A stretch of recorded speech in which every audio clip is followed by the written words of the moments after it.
فيديو النهاردة هنعمل بديل السيليكولا.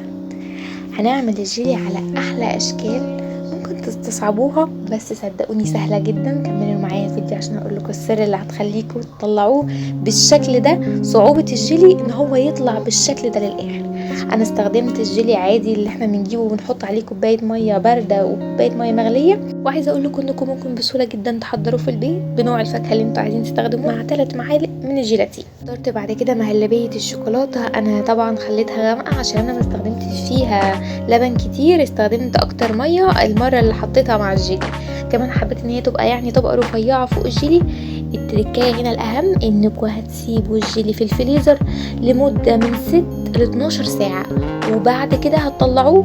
لو شفتوا الطبق هنا هتحسوا ان هو متلج، هو فعليا كان متلج. انا بالنسبه لي ممكن الطبق ما تدخلش عادي، بس هي الفكره بالذات في اللي هتاخد اشكال اللي هي السيليكون دي بالذات.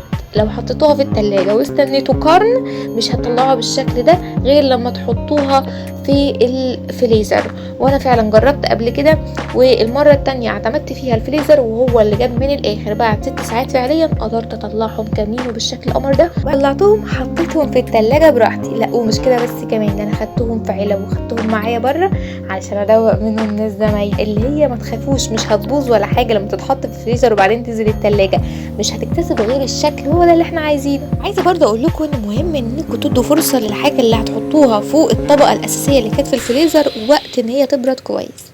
اسيبكم بقى تتفرجوا على بقيه الفيديوهات عندي على القناه، وبألف هنا على قلبكم.